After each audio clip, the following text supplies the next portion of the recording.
윤석열 대통령과 시진핑 중국 국가주석이 2년 만에 마주 앉습니다. 페루에서 열리는 아시아태평양 경제협력체 APEC 정상회의를 계기로 한중 정상회담이 열리는 건데요. 관심을 모았던 순방 기간 트럼프 미국 대통령 당선인과의 회동은 이루어지기 어려울 걸로 예상됩니다.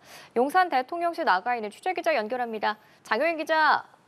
네, 윤 대통령은 페루 현지 시간 15일 시진핑 중국 국가주석과 정상회담을 갖습니다.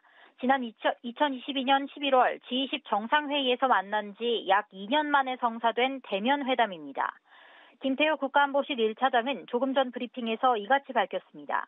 김 차장은 한중 양국이 계속 소통을 확대해 왔다며 회담에선 양국 경제협력과 문화, 인적교류 활성화를 위한 다양한 방안을 논의하는 한편 한반도를 포함한 영내 정세에 대한 심도 있는 의견을 교환할 예정이라고 설명했습니다. 한중 두 정상은 충분한 시간을 갖고 다양한 현안에 대해 자유롭게 이야기할 걸로 보입니다. 또 굵직한 현안의 경우 구체적인 대화가 오갈 수도 있다고 대통령실 고위 관계자는 내다봤습니다. 윤 대통령은 같은 날 조 바이든 미국 대통령 그리고 이시바 시게루 일본 총리와도 한자리에 모입니다. 한일중 정상회의에선 지난해 8월 캠프 데이비드 회의 이후 한미일 협력 성과를 점검하고 앞으로 나아갈 방향을 제시할 걸로 보입니다.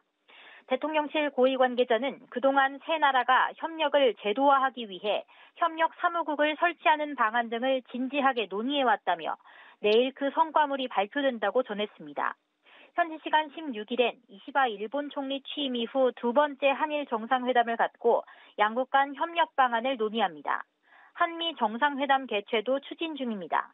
한편 이번 순방 기간 윤 대통령과 트럼프 미국 대통령 당선인과의 회동은 성사되기 어려울 걸로 예상되고 있습니다. 대통령실 고위 관계자는 트럼프 당선인이 각 분야의 인선 등에 집중하고 국내 정치 현안에 많은 시간을 할애하고 있다고 말했습니다. 또 우리나라를 포함한 많은 우방들이 사전 회동 가능성을 타진했지만 트럼프 캠프 측에서 취임 전까지 공식적인 해외 정상회담은 상당히 어려운 입장이라고 밝혀오는 시점이라고 설명했습니다. 그러면서 트럼프 측과 계속해서 정책 문제와 정상 간 스킨십을 협의할 거라고 부연했습니다. 이에 따라 윤 대통령은 예정대로 5박 8일간의 순방 일정을 마치고 오는 21일 귀국할 걸로 전망됩니다. 지금까지 용산 대통령실에서 연합뉴스TV 장효인입니다.